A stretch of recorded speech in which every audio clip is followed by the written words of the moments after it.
You I know, saw at the All-Star game. I was at the All-Star game in Phoenix, in Arizona. She got an ovation that rivals Asia Wilson in college. You mean to tell me that's not going to translate? Of course it is. I saw at the All-Star game. I was at the All-Star game in Phoenix in Arizona. She got an ovation that rivals Asia Wilson. They said Caitlin Clark wouldn't make it in the WNBA. That she was just hype. But Shannon Sharpe isn't having it. He's calling out the hate from names like Angel Reese, Asia Wilson, and Cheryl Swoops.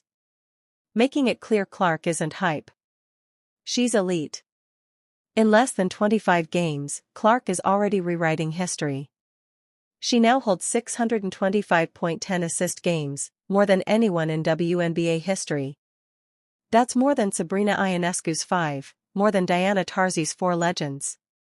And she's already ahead of them. You see how she's averaging 8 assists a game in college? You mean to tell me that's not going to translate? Of course it is. If you love real WNBA talk, hit subscribe. The numbers don't lie. Caitlin Clark is the real deal. So, how did she go from just hype to holding a record no one saw coming? Let's break it all down. Shannon Sharpe jumped into the Caitlin Clark conversation after she broke a long-standing WNBA record. Caitlin Clark 27-11 and now holds the record for the most 25-10 assist games in WNBA history despite only playing 1 year and 2 games. Caitlin Clark's rookie season started with a statement. 25 points and 11 assists in a single game. Not only did she hit that mark early, but she's already done it 6 times in just her first 24 games. More than Sabrina, who managed 5, and Diana Taurasi, who had 4. And those legends took years to reach those numbers. Clark isn't waiting around. By Game 3, she'd registered a 25-point, 10-assist gem, a feat most seasoned stars never hit in their entire career.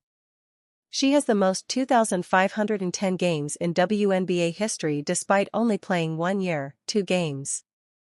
Caitlin Clark has 6, Sabrina Ionescu has 5, DT, the great Diana Taurasi has 4. Nobody else has more than 2. Clark did it in 44 career games. Before she even set foot in the WNBA, critics lined up to doubt her.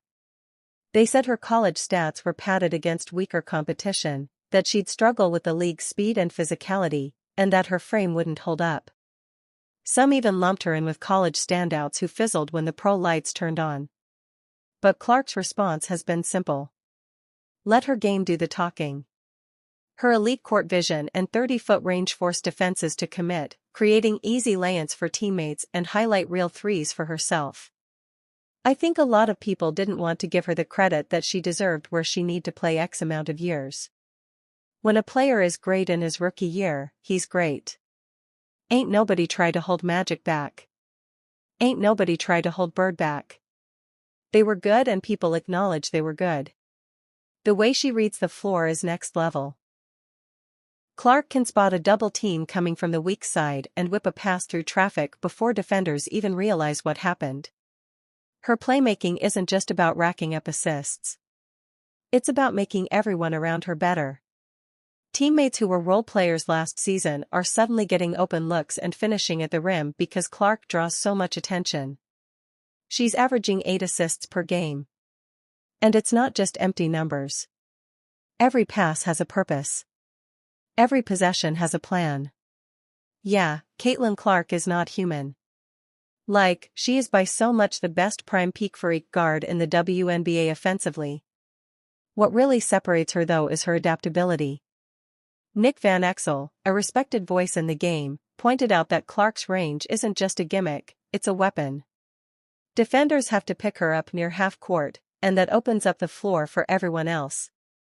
Nick Van Exel also noted that Clark thrives on contact like a seasoned vet, using aggression as fuel for assists.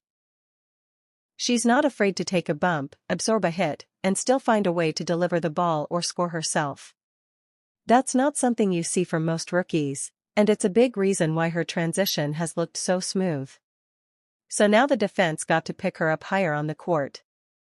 Now if you pick me up high on the court and as quick as I am and as good as my handles is, guess what? Now I'm a live in your paint.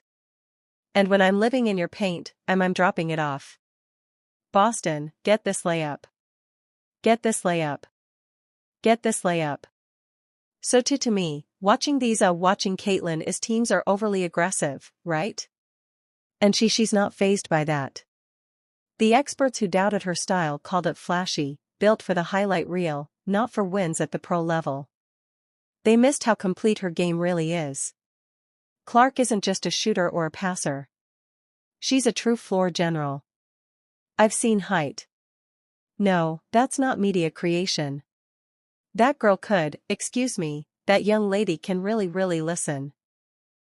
If you got a set of eyes, you know that anything outside of that, at some point it becomes, okay, now you just hate. Her basketball IQ is off the charts, and she plays with a confidence that makes even the toughest defenders hesitate. She's not fazed by big moments either. When the pressure is on, she gets sharper, not shakier. There are no timid rookie moments here, just a player who seems built for the spotlight. Caitlin Clark plays at her own pace. So while you want to be aggressive, guess what she going to do?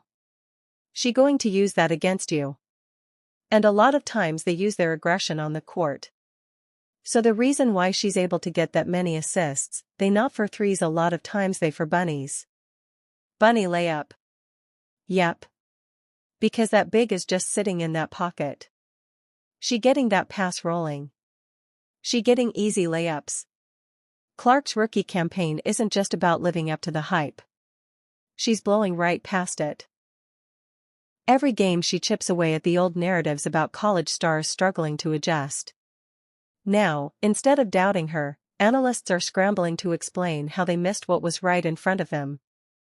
Still, not everyone is celebrating her rise. Clark's dominance has started to draw more than just attention. It's also bringing out a different kind of response from her opponents.